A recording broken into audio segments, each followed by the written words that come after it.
आज का टॉपिक जो हम लोग बात करेंगे, पिछले टॉपिक में जैसे हम लोग ने कहा था ना कि एडजॉइंट का क्वेश्चन था।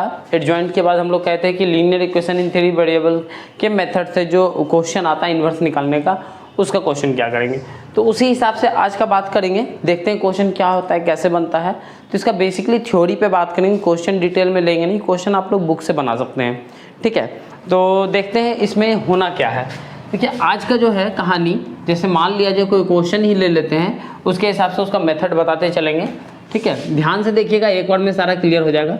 जैसे टॉपिक होगा 2x + 3y + 4z, इस टाइप से मान लो कोई क्वेश्चन दिया हुआ है जिसका इक्वल टू वैल्यू 1 है।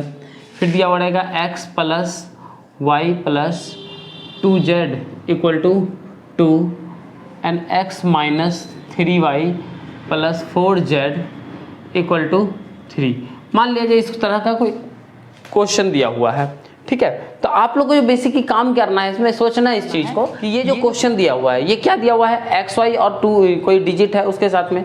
तो बेसिकली याद कीजिए, जब मल्टीप्लाई ऑफ मैट्रिक्स का बात करते थे, यानी कि जब दो मैट्रिक्स को आपस में इंटू करते थे, तो उस वक्त क्या क्वेश्चन था। ये क्वेश्चन ये था कि अगर मान लीजिए कोई ए मैट्रिक्स दिया हुआ है, तो इसके रो में जो मैट्रिक्स का फॉर्म होगा, यानी कि एलिमेंट होगा, बगल वाले के कॉलम में उतना ही एलिमेंट होना चाहिए।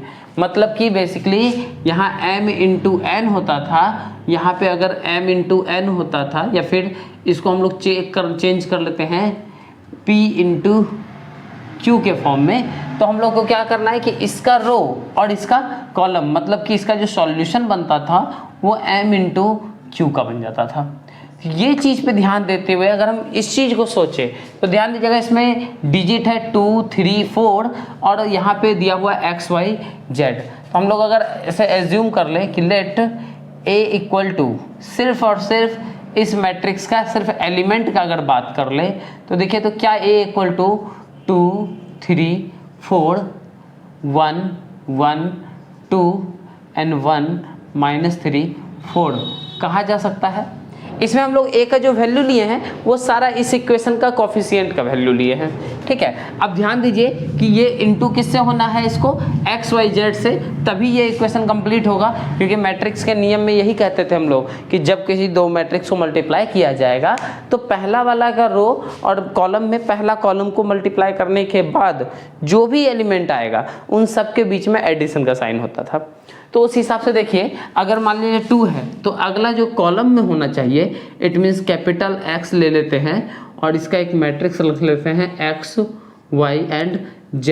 ऐसा इसलिए लिए क्योंकि क्वेश्चन में x y z का ज़रूरत था, उस हिसाब से हम लोग इसको तैयार किए हैं।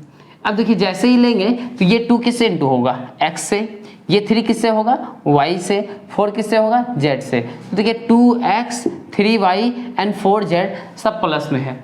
लेकिन देखिए ये दोनों तो इंटू हो गया, लेकिन इक्वल टू में क्या है, 1 है। तो हम लोग एक और क्वेश्चन ले लेते हैं, b = 1 2 3।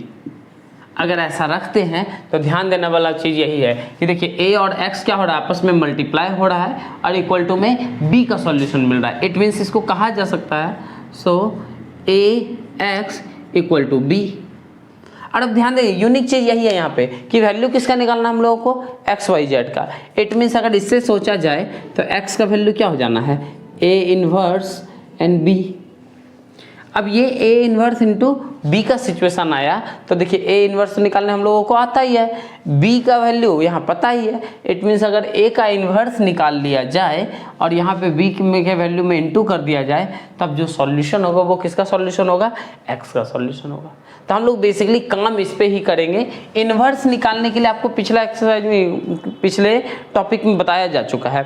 अगर किसी को भी कहीं पे भी ये इन्वर्स का प्रॉब्लम हो रहा है, तो आप पिछला वीडियो सर्च कर सकते हैं जाके, चैनल पे आपको उसका इन्वर्स निकालने का मेथड मिल जाएगा।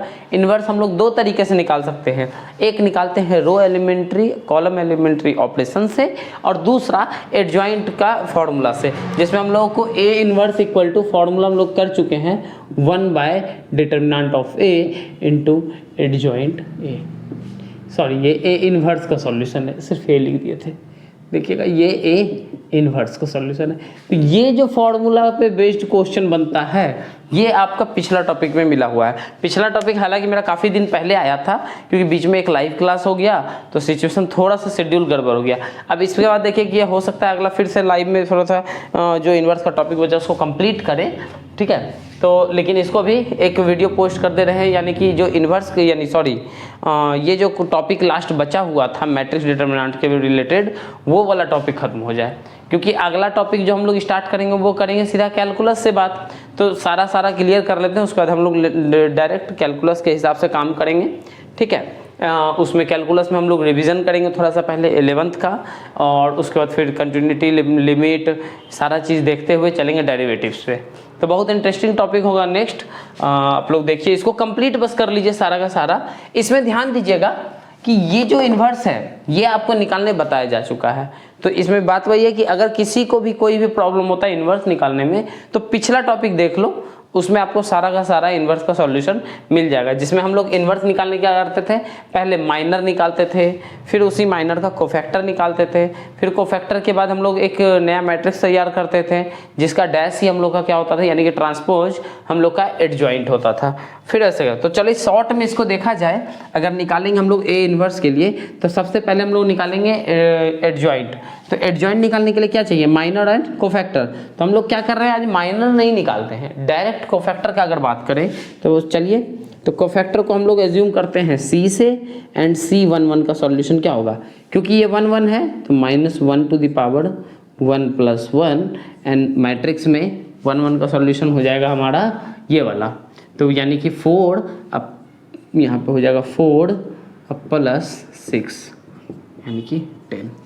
तो ये था कोफैक्टर निकालने का तरीका, -1 पे पावर i + j × mij। तो हम लोग mij तो डायरेक्ट निकाल रहे हैं, इसलिए अगले स्टेप में ये सब भी नहीं लिखेंगे, डायरेक्ट देखिए c 1 2 ± माइनस आने वाला है, यानी कि -1 2 का सिचुएशन ये है, 4 - 2 यानी कि 2, c 1 3 के लिए अगर बात करेंगे तो ये आएगा 1 3 पॉजिटिव पार्ट है, प्लस में होने वाला है, ये -3 एंड -1 यानी कि -4 होगा। चलिए C21 का चेक करेंगे अगर तो 2 यानी कि ये 4 3 12 -12 + 12 यानी कि 24 हो जाएगा। अच्छा ये माइनस में यानी कि -24 हो जाएगा, 2 1 3 माइनस में होता है। उसके बाद C22 का बात करते हैं, तो 22 के लिए कौन सा लेंगे, ये वाला, मतलब 8 - 4 यानी कि 4 हो जाएगा। चलिए C23 का अगर बात किया जाए तो ये पोजीशन 3 2 6 -3 -9 और 3 2 माइनस में है इसलिए +9। चलिए इसके बाद देखते हैं 3 1 के लिए, तो C31 का सिचुएशन है ये वाला, 3 6 में से 4 जाएगा, 4 बचेगा। चलिए C32 का बात अगर किया जाए तो ये पोजीशन है, यानी कि 2 2 4 और 4 में से 4 गया तो 0, और लास्ट है C33 का, और C33 के लिए 2 - 3 -1 देख लेते हैं। और ये सारा सही है। अच्छा देखिए ये गड़बड़ हो गया, अगर यहाँ पे 3 1 का चेक किया, 3 2 जैसे बड़ा मिस्टेक हो जाता भी, यहाँ होगा आपका 2। अब ठीक है। इसके बाद अब देखिए यही चीज़ है कि अगर मान लीजिए ये सॉल्यूशन निकाल रहे हैं तो गलती हो सकता है, तो उस गलती को सुधारने के लिए बताएंगे, ऑप्शन चेक करवाएंगे लास्ट में कि क्या करना है। अभी हम लोग तैयार करते हैं आगे।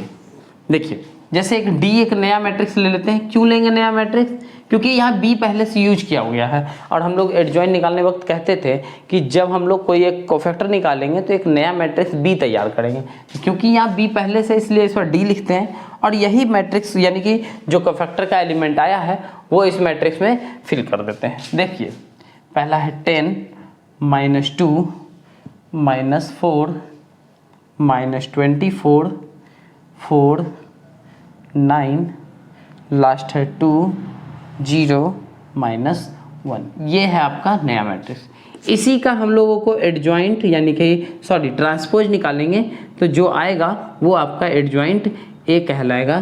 तो हम डायरेक्ट एडजॉइंट ए लिख लेते हैं, 10 - 2 -4 -24 4 एंड 9 2 0 -1। अब सेम प्रोसेस जैसे ये सब हो गया, तब हम लोग देखते हैं यहाँ पे एडजॉइंट ए तो हो गया, इसके बाद क्या चाहिए, डिटर्मिनेंट ऑफ ए। तो डिटर्मिनेंट ए निकालने के लिए एकदम सिंपल सा मेथड है, A11 C11 plus A12 C12 plus A13 and C13। इसको आप लोग एज ए फॉर्मूला याद कर सकते हैं, रूल रेगुलेशन भी कह सकते हैं, या फिर नॉर्मल कैलकुलेशन में से भी बात यही आता है। बस लिखने का एक शॉर्ट सा तरीका है, उसी हिसाब से लेके चल रहे हैं। तो चलिए लेते हैं 2 × 10 प्लस 3 × -3 प्लस 4 × -4। अब इसको सॉल्व करेंगे तो 20 -9 एंड -16 कितना हो जाएगा, सॉरी ये -3 नहीं है, ये -2 है, तो यहाँ हो जाएगा -6 और फाइनल आंसर आएगा आपका -2।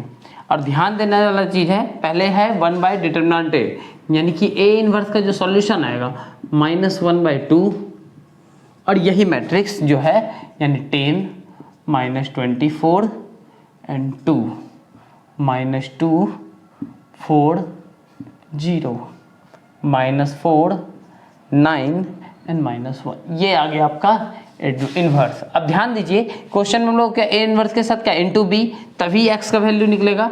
It means X equal to कहा जा सकता है ए इनवर्स बी, इसको नहीं लिखते हैं ऐसे, डायरेक्ट लिखते हैं A inverse B equal to -1/2 A inverse, यानी कि इसका सॉल्यूशन 10 -24 2 -2 4 0 -4 9 -1, इसका होगा 1 2 3 सॉल्यूशन क्लोज। देखिए अब आगे यहाँ पे ये किसका वैल्यू है, तो x का, यहाँ पे रखते हैं -1/2 और इस वैल्यू को सॉल्व करते हैं। देखिए क्या होगा, 10 24 2 जा -48 एंड 2 3 जा 6, यानी कि +6। इसका फिर से -2 +8 एंड +0, इसका -4 +18 एंड -3। सॉल्यूशन ध्यान दें तो यहाँ पे आ जाएगा आपका -1/2, इसका आएगा 16 -32 ही होगा ना, 16 में ठीक है। और यहाँ पे 6 आएगा एंड यहाँ पे +11 आएगा, और इसको जब हम इससे इनटू करेंगे तो ये सॉल्यूशन आएगा आपका प्लस यानी कि 16, उसके बाद -3 एंड -11, ये आ गया सॉल्यूशन। ठीक है, अब ध्यान देने वाला चीज़ है कि अगर ये तो आ गया, चलिए हाँ ये तो आ गया, अब ये रहा बात कि क्या कैलकुलेशन जो x का वैल्यू निकला है वो कैसे समझ ले कि ये सही है, क्योंकि यहाँ पे तो प्रूफ तो है नहीं, तो प्रूफ नहीं है तो क्या कर सकते हैं हम लोग, यही x y और z का जो वैल्यू होता है वो पुट कर देंगे इसमें। अगर इस क्वेश्चन में पुट किया जाए तो देखिए x का वैल्यू क्या है, जैसे मान लीजिए ये 1 है, ये 2 है, क्लास 10th में इस तरीके से बनाते थे हम लोग, तो इसी तरीके से हम क्या करते हैं from two as a rough में चेक कर लेते हैं। रफ है, ये कोई करने वाला काम है नहीं, सिर्फ रफ में चेक करने के लिए कि मेरा आंसर सही है कि नहीं उसके लिए है। जैसे यहाँ हम 2 में लेते हैं, आसान पड़ रहा है, तो 16 प्लस -3 प्लस 2 × -11/2, तो ये 2 कैंसिल, यानी कि 16 -3 -11, और ध्यान दिया जाए तो ये आंसर 2 आ रहा है। इट मीन्स यहाँ पे इक्वल टू में 2 मिल गया, मतलब इक्वेशन एक्स वाई जेड का वैल्यू सही है। तो यही एक तरीका है एक्स वाई जेड का वैल्यू निकालने के लिए मैट्रिक्स और डिटरमिनेंट के फॉर्म में, और यही आपको एक बनाना है। ये फाइनल एग्जाम में भी कभी कभी क्वेश्चन दे देता है, तो आप लोग इसको आसानी तरीके से बना सकते हैं।